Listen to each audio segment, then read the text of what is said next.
Welcome to Zeesh stories. Neha अपनी सौतेली माँ और बहन के साथ रहती थी। इतने साल गुजरने के बाद भी मिस्टर शाह का प्यार नेहा के लिए कम नहीं हुआ था। इसी वजह से नेहा की सौतेली माँ और बहन का नेहा के आगे बस नहीं चलता था। ये लो मीना, ये ताला जाकर नेहा के कमरे के दरवाजे पर लगा दो। मैं किचन में जाकर दावत की तैयारी करती हूँ। ध्यान रहे, कुछ भी हो जाए दरवाजा मत खोलना। अगर ये बाहर आ गई तो सारा खाना चट कर जाएगी। ओके मॉम, मैं अभी जाती हूँ।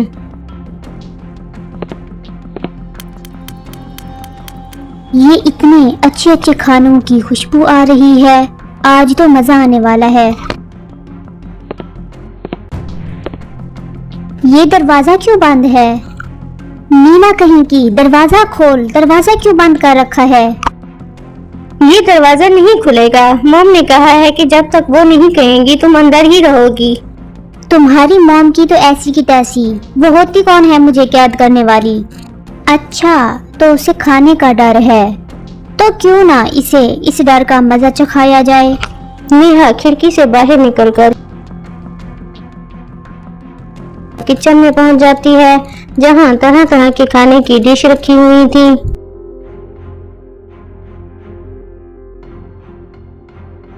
पलक झपकते ही नेहा ने सारा खाना चट कर दिया। जब सौतेली माँ और बहन किचन में आई तो उनकी चीखें निकल गईं। सत्यानाश हो तुम्हारा कल मोही, ये क्या कर दिया? ये क्या कर दिया तूने? पेट है या कुआं? सारा खाना चट कर गई। अब दावत का क्या होगा? मेहमान आने वाले हैं। तुम अपने मायके वालों को बुलाकर मेरे बाप के पैसे जाया करने जाती हो। हर दूसरे दिन तुम्हारे मायके वाले मुंह उठाकर आ जाते हैं। आज आने दो तुम्हारे डैड को, मैं उसे बताऊंगी। Later that same evening.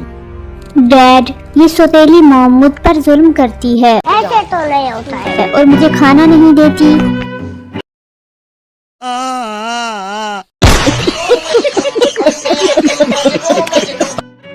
और ये आपकी बेटी मीना मेरा सारा खाना खा जाती है और मुझे फाके करने पड़ते हैं। ये बात सुनकर मिस्टर शर्मा जी मुस्कुराए और कहा, नेहा बेटा, तुम्हारी सेहत को देखकर ऐसा नहीं लगता मुझे। अगर ये बात तुम्हारी बहन मीना कहती तो मैं मान लेता। उसको देखो, हड्डियों का ढांचा है, और खुद को देखो, ये बात अक्ल के खिलाफ है। चलो इन्हें कुछ तो अकल है। डैड, आप नहीं समझोगे, मीना खाती बहुत ज्यादा है। वो तो इसके पाप हैं जो इसे खाना नहीं लगता। अगर ऐसी बात है तो दीदी, तुम्हारे पाप तो मुझसे भी ज्यादा हैं, क्योंकि जितना तुम खाती हो उससे कम ही तुम्हें लगता है। अगर पूरा पूरा लगता तो तुम फूल फूल कर फट जाती। अच्छा बस बस, ये क्या तरीका है तुम दोनों का बात करने का? आप ना ये नेहा को समझाएं, हमेशा मेरी मासूम मीना के पीछे पड़ी रहती है। इसे मासूम कहकर मासूमियत पर धब्बा तो मत लगाओ। अरे बस बस, चुप कर जाओ तुम दोनों। अपनी इस लाडली को चुप कराओ, तुम मेरे सर पर चढ़ रही है। पर तुम्हारा सर तो सलामत है, क्यों झूठ बोलती हो? उड़ा लो मजाक तुम दोनों मेरा। मेरी तो किस्मत ही खराब थी जो इस घर में शादी करके आ गई। ये बात आपको अब समझ आई? बहुत देर नहीं हो गई। डैड, आपने क्या सोचकर इससे शादी की? इसकी ना अकल है और ना ही शक्ल।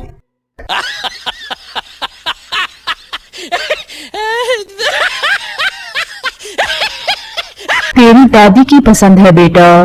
चीटिंग करता है तू। ऐसे तो नहीं होता है। दादी की तो आंखें खराब थी बाबा, आपकी तो नहीं थी। तुम दोनों मेरे सामने मेरा मजाक उड़ा रहे हो। कुछ दिनों बाद वो शादी में गए हुए थे कि वहीं, अरे नेहा बेटा, देखो तो तुम कितनी कमजोर हो गई हो। तुम्हारी सौतेली माँ तुम्हें खाना नहीं देती। आप पहली औरत हैं जिसने मुझे ऐसा कहा है। वैसे आप हैं कौन? अरे बेटा, मैं तुम्हारी दादी की बुआ की बेटी हूँ। मीना बेटा जाओ तुम खा लो, तुमने सुबह से कुछ नहीं खाया। हाँ हाँ, ये सारा प्यार तुम उस पर लुटा दो। मेरी बच्ची, ये यतीम बच्ची तुम्हें नजर नहीं आती? जाओ जाओ नेहा बेटा, तुम भी खा लो, आखिर इन्हें भी तो पता चले कि तुम कितना खाती हो।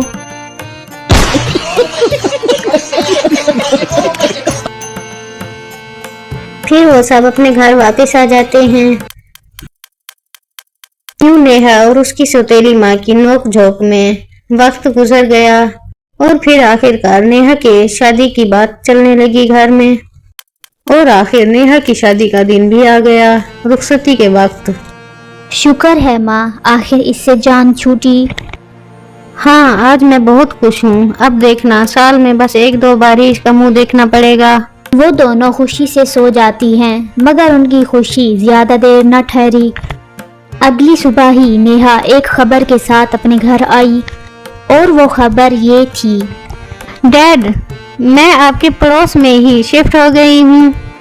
अब मुझे आपसे जुदा नहीं रहना पड़ेगा। ये तो बहुत खुशी की बात है। दावत की तैयारी करो सरला।